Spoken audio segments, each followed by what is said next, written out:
Welcome to Indian News. Our guest today is serial tech entrepreneur Thomas Arul. He is leading a track at upcoming TiECON conference, which is happening on April 27th and 28th at Westin Hotel in Waltham. The track he is heading is called Innovation Track. There are several interesting panels. We are going to talk to him what is in his track or what his track is going to offer to people who want to attend this innovative panel discussions and concepts. So, Thomas, welcome to our show. Thank you very much, Upendraji. Excellent. Very much happy to be here. And this is the first time we are chatting on camera. Yeah, no, absolutely. We met in so many events, but first time The glad to first be time. here and talk to you. Excellent, good. So innovation track sounds very exciting, very interesting, and very techy. So you are the right person to talk about it. So tell us a little bit an overview of the innovation track, and then we can talk about the other discussions and panels. Absolutely. So I'm part of the innovation track. So we have 3 different tracks on that. Mm-hmm. So I'm leading the Web3 track. Mm-hmm. The panel is going to be Web3, changing the internet as we know. Mm-hmm. So as you all know, like there was Web 1, the early days of internet, when we all had the dial-up modem, AOL. Sure. Mm-hmm. So then we dialed in and had, the modem. We did some basic messaging. Then the Web 2 world came in, where we are right now, where people use from Uber to Amazon to Netflix, everything is there. But we are moving towards a Web 3 world, where it's using the power of blockchain and decentralization. The internet is going to be decentralized. So that's what we want to talk about. Okay. Now, so you mentioned blockchain. I think you are one of the very early entrepreneurs in that area. So if you can talk a little bit about that part as well. Absolutely. So blockchain, as you know, it's kind of synonymous with Bitcoin. So Bitcoin was introduced and we use the power of blockchain. What blockchain is basically is a big database. Mm-hmm. So the multiple blockchains are there. Then Ethereum came in. We have Boston, Algorand, Polygon. A lot of blockchains have come in. The early blockchain was proof of work. Mm-hmm. It's like, you heard of miners, people mining Bitcoin, mining Ethereum, where they were running a lot of servers to compute a transaction and get some rewards. Mm-hmm. So that was it was like very carbon intensive blockchain. So the newer ones, even Ethereum moved to proof of stake, which is much more lighter. Most of the newer blockchains are carbon negative. The idea is behind the blockchain is it's a big database where it decentralized. There's no one central computer. Like in Web 2, if Amazon goes or Google goes, your system goes up. Mm-hmm. But with Web 3, the data belongs to you. You put a record on the blockchain, the data belongs to you. You own the data. Mm-hmm. It's up to you to monetize the data. Mm-hmm. It's up to you to use the data. And the same blockchain can be used for payment also. Mm-hmm. You send money to someone using Bitcoin or any form of currency in that blockchain. Mm-hmm. The money goes directly without any intermediaries. Mm-hmm. So the idea behind Web3 is to avoid all the middlemen. Mm-hmm. Where you own the data, Mm-hmm. you own the money, and you can empower it. Okay. Well, it sounds very interesting, but let's come back now again to I want to start with the basic innovation track. Okay. So let's first talk about what is your concept of innovation in the TiECON context. And you mentioned about 3 other panels, so we can briefly talk about those 3 other panels there as well. Absolutely. So there's a lot of innovation happening right now, from AI to blockchain to all stuff. So I'm leading the Web3 track. Web3, sure, yeah. We have also cybersecurity track. Mm-hmm. We're going to talk about cybersecurity. Mm-hmm. And there's also one more topic on carbon footprint and how companies can adapt to that. Mm-hmm. So there are 3 different tracks on the Web3 track. Okay. And who are the people this type of track will be good for them? Who should be attending your track? Absolutely. So the thing is that anyone who's interested in the future of the internet should definitely join this track, because what we have is players who are leading the space.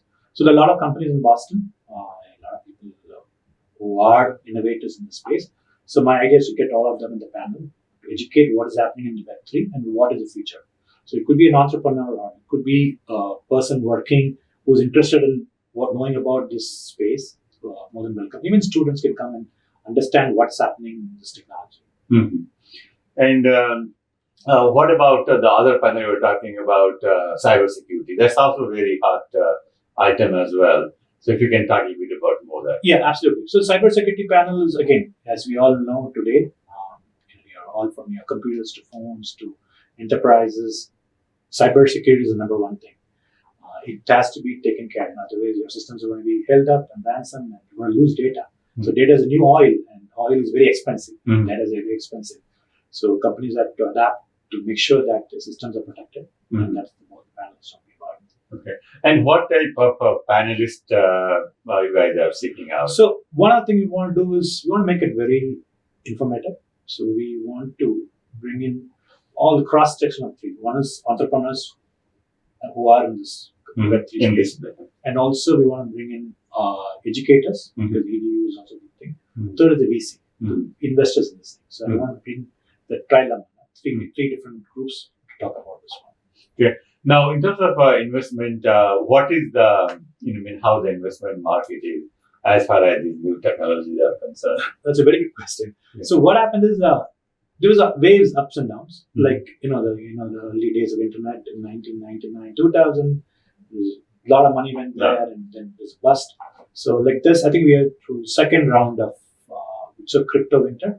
So we had one in 2018 where it was ICO craze and it all went on crash. It was crazy, like whole thing. Crazy. 2018, everyone paid a coin. You could have played a Mishra coin, made some money. So that was there, but it came down. Then again, what happened is 2021 was a lot of NFT craze and FTX. And what happened with NFT?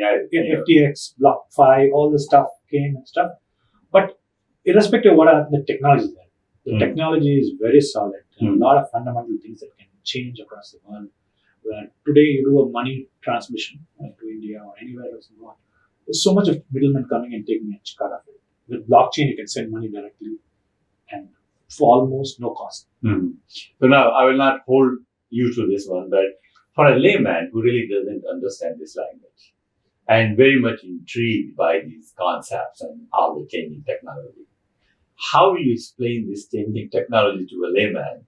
And is it a good way for the layman to think about as far as the investment or interest in this technology is concerned? I know that you are not an investment advisor, but absolutely. As a technologies, I want to get your idea. Yeah, so there were a lot of, if you want to come in this technology, there's multiple ways. One is companies that are there in the space.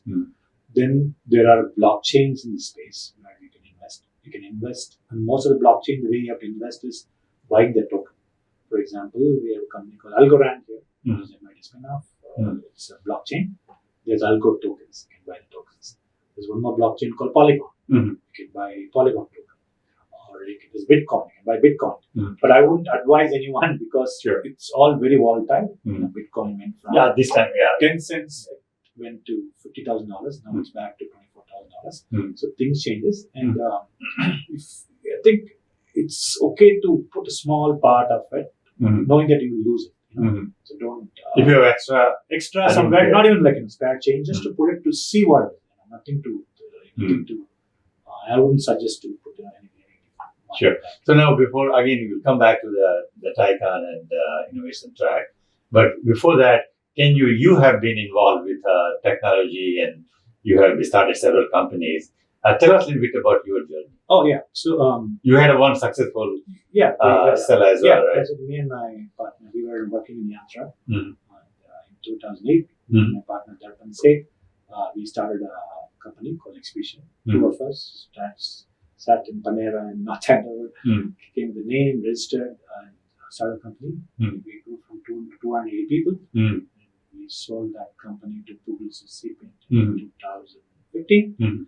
And I was there till 2018, and I got out of it and I started another companies. So can you said you had, after Canada, you were saying that you had about 2 or 3 companies right now. Yeah, so this is one company, Gloomy, which I am the CEO co-founder, that works on the blockchain technology, the payment on that side. And last year we started one more company on the Web3 space called Abris.io. Priya Saman, she's the CEO and she's running it. And I'm also a lead investor in one more company called Nextable, that is an AI company on the retail side.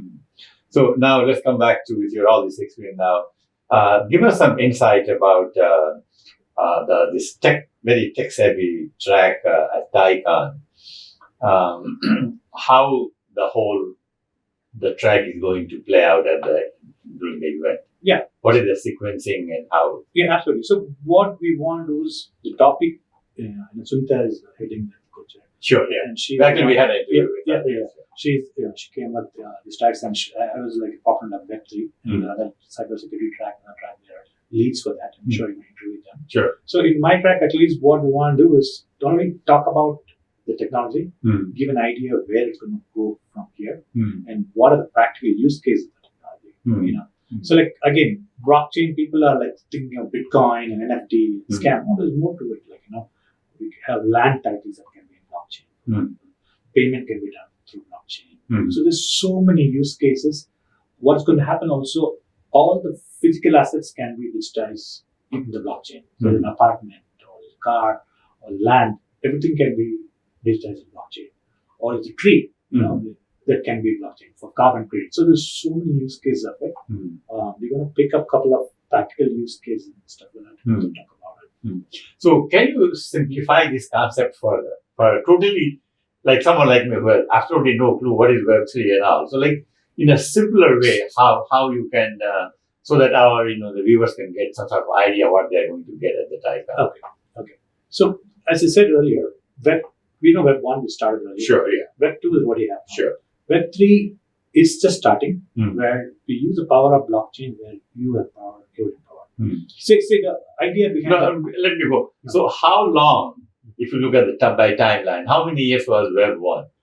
Web 1, I would say, is like first 7 years. So 7 years? Yes, from 1990 to 2000. Okay. Web 2 is 2000 to 2000, till today. And now 2020, it's starting. Web 3 is just starting. Okay. And we are just early days. And in starting, we had a lot of negative news about, what was happening with the on-chain and, the Bitcoins, etc. Yeah. So, of course, it's maybe ahead of time.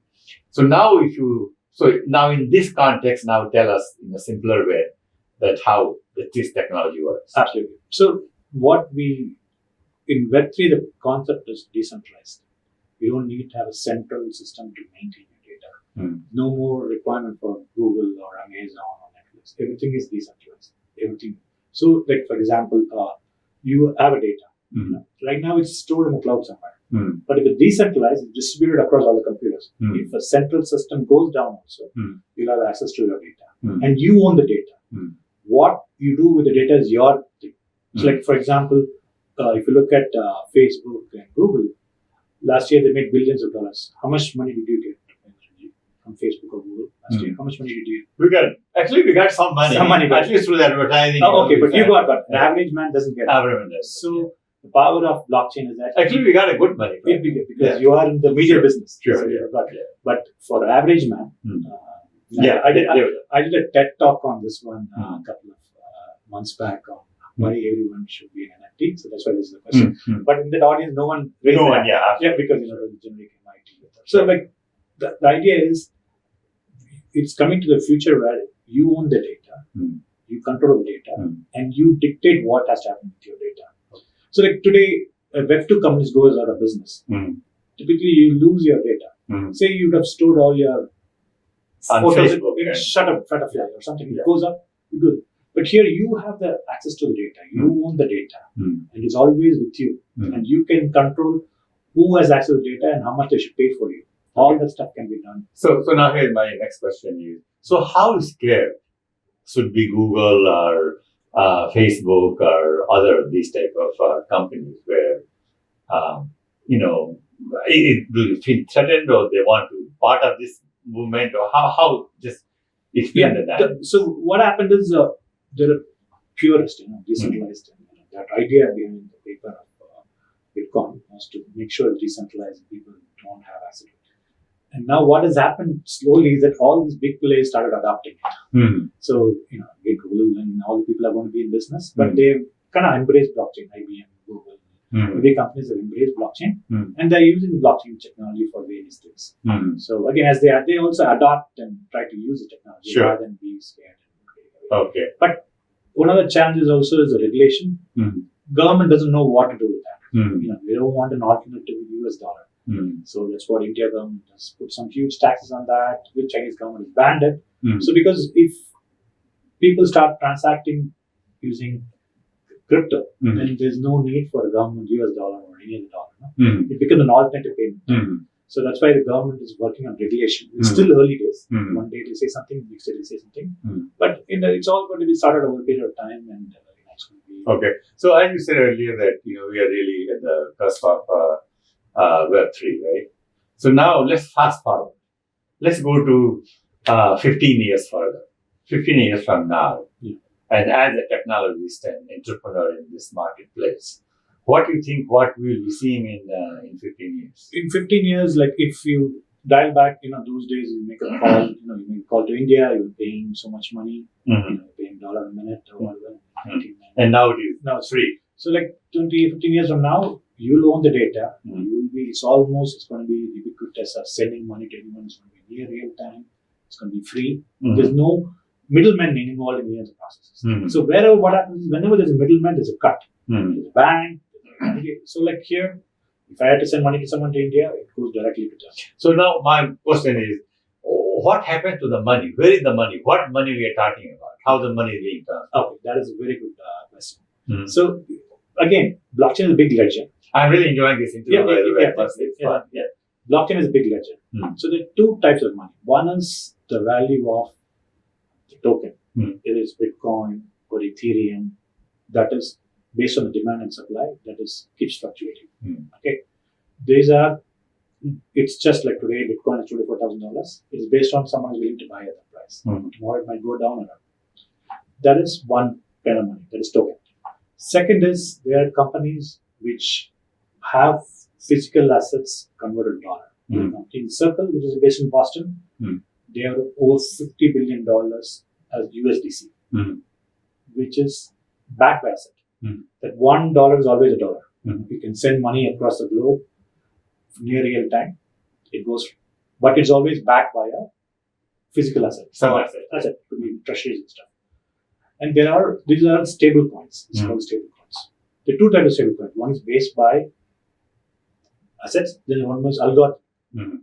So they came with some algorithm, like they put something called DAI. Some other couple of companies where they try to maintain $1 by having some assets, but also by some other way. If it goes up, they burn the demand and supply. They burn the coins such a way that it's always maintained at $1.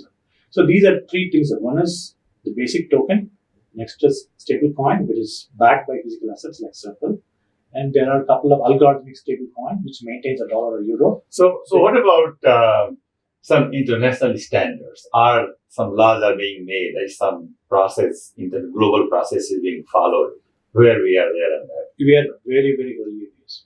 So for what happened is a lot of people lost money in FTX, for example. Yeah, that was a great example. FTX is BlockFi. There's a decentralized finance is one more topic.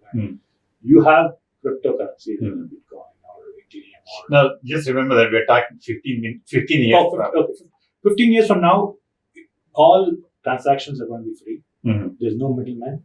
You want to send money to your sister in India or your parents in India or anywhere in the globe near real time. It's going to go and it's going to be fast. It's going to be there.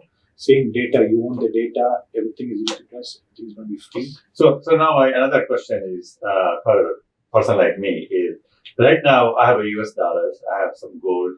I feel very safe. It is real. I know its value is there in the international context. There is a paradigm. I know exactly what is happening with this thing. Now, will this new Web3 type of system will give that type of stability and security 15 years from now? Oh, absolutely. Even those things are happening even now for countries that have inflation. So you look at what's happening in Turkey or some South American countries. A lot of people are putting the money in US dollar. They don't have access to the banks. So one of the biggest thing is that there are so many people who are unbanked. You would be surprised that almost 25% of people in the US don't have banking account. And really? Yeah. A lot of people. But how they operate if they don't have? It's cash. And internationally, there are so many people who don't have how they can. And definitely Web3 can help them. You have a wallet, you can get paid. And for especially when there's inflation, Mm. for example, if the country currency goes like 50%, 100%, other people want to have money, whatever savings they have, either in Bitcoin or in USD, US dollar. So they can't buy the US Treasury or they can't buy a stock in US, but they can have in their wallet, their phone or their computer, US dollar, because if inflation happens 10%, but the US dollar, if they keep the money, it's always there. Otherwise, they can't even. So a lot of people in South America do that. But the problem is to have that, you need to have a wallet. And there's little complicated cryptographically. You need to have the wallet. You forget the seed phrase, you lose it, or you need to have a hardware wallet. It's a little more complicated right now. So that has to be solved. The user interface has to be solved that anyone can remember as simple as a password. So now, again, now I'm coming back to your track at TiECON. So you will have a lot of other panelists who will be explaining the same topic with the different aspects. And if anybody is coming to attend, this is all the things we are going to learn there. Yeah. Okay. Right? Yeah, I think, yes. Definitely what we want to do is not only talk about technology, what is there right now, where it's going to head, and all the use cases behind it. Like, hey, what are the practical use cases that today people are solving, how companies are solving that? Now, is there any country today in the world which is really far ahead in this game? Or to be very surprised that Singapore and Dubai are much more ahead of the game than US and Europe and countries. What about with all the digitalized? I mean, India is really picking up, one of the very fast digitalized country in the world. I mean, everything just went up. Is there any movement there in India? Absolutely. There's two parts to it. One is the government is not happy with the financial aspect of it. They don't want anything to alternate rupees and trade in rupees because if you don't pay taxes and all this stuff. But the technology has been adopted very well with the government. It's been adopted in the government, so there is a big appetite to use this and leap forward. Like the olden days when we had a tough time getting landline, we have mobile phone and we live. Yeah. So that's what it happened in India. Same way, I think this technology is going to help us significantly. Because there's no point in building complicated servers, paying huge money for infrastructure. Where the blockchain, one good example of a blockchain use case is once you put a record, you own it.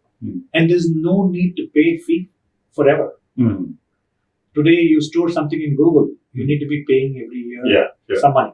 Here, you put the data, small transaction cost, and you own the data, the keys for life. So who is providing all these infrastructure and how that dynamics is? Yeah, I think that's where all the blockchain companies are doing it. So you take it an Algorand, Polygon, Avalanche, whatever, they take care of the infrastructure. And there's small cost to that. That's why it's called a transaction fee or a gas fee. That is what. So we hope you will have some of the speakers from those companies. Oh, absolutely. I'm trying to get some of the thought leaders from all these companies. Excellent, good. Yeah. Now, so now again, to our viewers, if they really want to understand this complex topic from all these different angles, they have to attend your track. Absolutely. Right. Please feel free to attend the event and stop by and talk to all of us, because I think we want to make it more interactive. We want to open up for questions. And I will say there's two things. One is that you come to the track, you meet some great people. And also what it is after the track, good to sit and talk to one of us. Sure. So who is interested in Web3 and understand technology, we're going to have after the panel, we'll be happy to talk to them and also conduct further sessions based on their interest. Right. And this is a new technology. This is a new thing which is really... It is evolving as we speak. It's changing by the minute. So things are changing, the regulations are changing, everything is happening by the minute. It's very fast and exciting. But when you have something fast and exciting, the chances of crashing a lot. But you need to pick up and continue. And entrepreneurs know that quite well, right? Yeah. I have a lot of scars. Okay. But I can see on your face too. Yeah. So now, Thomas, your last word on the innovation track. Yeah. I think I'm really excited to head the Web3 panel. Web3 is going to be the future. And the internet, as you know, is going to change. It's changing as we speak. Definitely attend the panel to learn more and keep in touch. Excellent. Thomas, thank you so much. And I really enjoyed it. This was a very complex topic which I've never thought. And but I think you did a great job in this explaining it to me. Thank you. Excellent. Thank you so much. Thank you. All the best for the event.